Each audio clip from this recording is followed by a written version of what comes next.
4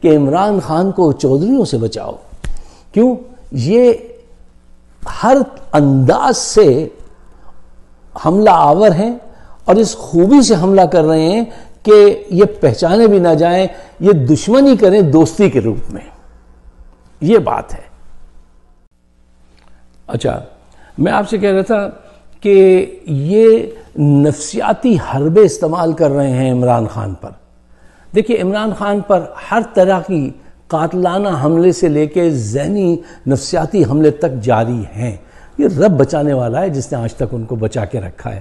ایک نفسیاتی اس میں ایک شارٹ سٹوری تھی، وہ اس کو ذرا اپنے پیش نظر رکھیے گا کہ بڑی مختصر سٹوری تھی کہ ایک بادشاہ کے کئی بیٹے تھے. اس کا ایک بڑا چہیتا بیٹا جو تھا اس کو یہ مسئلہ ہو گیا، ذہنی مسئلہ، کہ وہ کہنے لگا میں بطخ ہوں، اور وہ اپنے سارے کپڑے اتار کر کھانے کے وقت جا کے ڈائننگ ٹیبل کے نیچے بیٹھ جائے کہ میں تو بطخ ہوں. اچھا صاحب، بادشاہ نے بہت سارے لوگوں کو بلایا، ڈاکٹرز کو بلایا اور کہا کہ صاحب یہ مسئلہ ہے، اس کو حل کریں. سب نے بڑی کوشش کی اس کو سمجھانے کی، کوئی نہیں سمجھا سکا. پھر بالآخر اینڈ پر ایک پرویز الہی صاحب جیسے جینیس کوئی صاحب پہنچے اور انہوں نے جا کے کہا کوئی گل ہی نہیں ہے، اسیمو کو آلے آئیں گے، آپ ہمیں بتائیں کیا مسئلہ ہے. اس نے کہا یہ مسئلہ ہے اور یہ اپنے آپ کو کہتا ہے بطخ ہے اور اس کی ہے شہزادہ، اس کو ذرا سمجھائیے. تو انہوں نے صاحب نے کیا کیا، انہوں نے اپنے سارے کپڑے اتارے، ننگے ہو کے جیسے وہ تھا الف ننگا، جا کے ٹیبل کے نیچے بیٹھ گئے. اب جب وہاں گئے تو اس شہزادے نے کہا اچھا، اس سے جا کے بولے کیا حال ہے. اس نے کہا ہاں میں بطخ ہوں. اس نے کہا اچھا تم بھی بطخ ہو، ویری گڈ. تو دونوں میں دوستی ہو گئی. پھر آہستہ آہستہ اس بطخ نے، ان صاحب نے اس سے کہنا شروع کیا یار ہم دونوں ہیں تو بطخ، لیکن کیا برا ہے کہ اگر ہم صرف پینٹ پہن لیا کریں تو اس میں تو کوئی برائی نہیں. اس نے کہا ہاں یار اگر تم بھی بطخ ہو میں بھی بطخ ہوں تو ٹھیک ہے چلو ایسا کر لیتے ہیں. تو اس نے ان کو پینٹ پہنا دی. پھر دوسرے دن ان سے کہا یار یہ تھوڑی سی ایسا ہو رہا ہے موسم، ہم شرٹ بھی پہن لیتے ہیں، اس میں کیا ہے. تو یہ اس کو کرتے کرتے ساری باتیں سمجھا کے نفسیاتی اعتبار سے پھر ایک دن ٹیبل کے نیچے سے لے آئے، اس کو لا کے کرسی پہ بٹھایا کہ یار ہم تو انسان ہیں، ہمیں تو یہاں بیٹھ کے بڑی ڈگنیٹی سے کھانا کھانا چاہیے. تو نفسیاتی حملہ جو ہے وہ کیا گیا، اس کو کامیابی سے آپریشن مکمل کیا گیا. اچھا، یہی اس قسم کے کام کرتے ہیں پرویز الہی صاحب. دیکھیے کس ذہانت سے وہ جو ہے اب گھات لگا رہے ہیں کہ 4 ماہ کس لیے ضروری ہیں، اور کس کا حکم مان رہے ہیں، اسٹیبلشمنٹ کا، اور اس کا اقرار کر رہے ہیں کھل کر.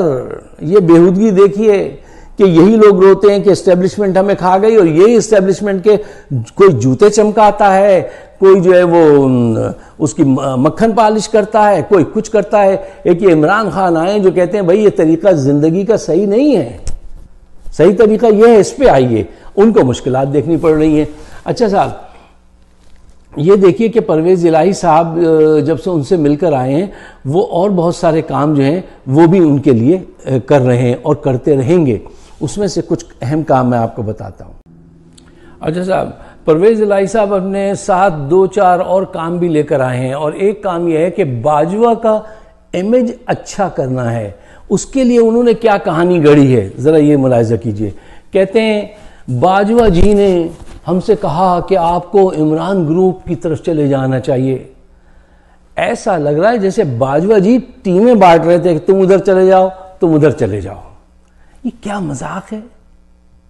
اس کا امیج اچھا کر رہے ہیں کہ وہ ڈیموکریسی کو بچا رہا تھا، وہ تو عمران خان کی طرف تھا، یعنی عمران خان کو وہ لائے تھے، وہ عمران خان کی فیور میں تھے. یہ تو عمران خان غلط ہے.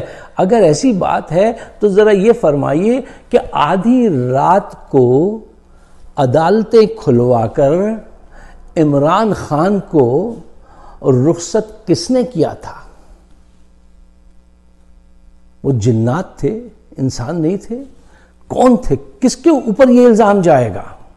اور کس کو نہیں معلوم اس بات کا کہ آدھی رات کو عدالت کس کے حکم پہ کھلی تھی، کیوں کھلی تھی، اور کس نے عمران خان کو گھر بھیجا تھا؟ یہ بات کس سے چھپی ہوئی ہے؟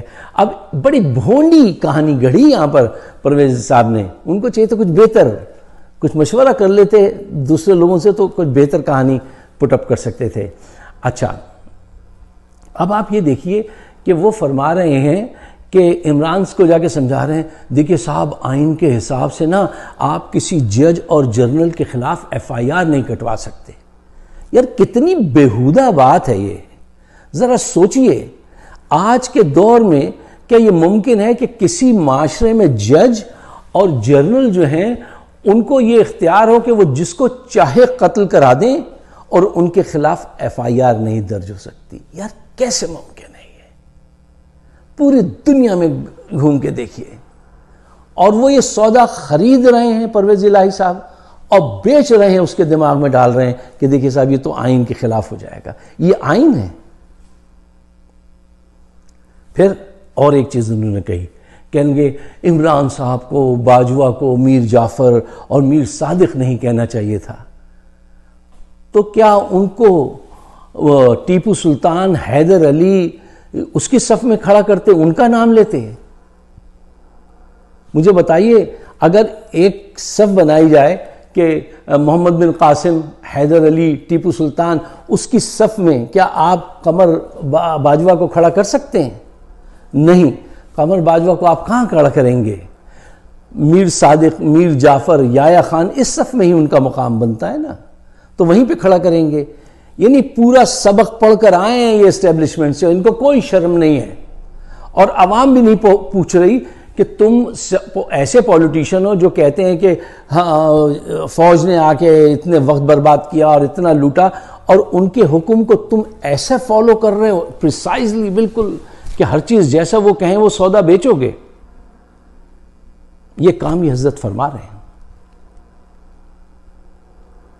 بس صاحب یہ ایسا ملک ہے کہ جہاں پہ کوئی حساب کتاب نہیں ہے، کوئی ضمیر نہیں ہے. جو لوٹ سکتا ہے لوٹ لے، جو بھاگ سکتا ہے بھاگ لے.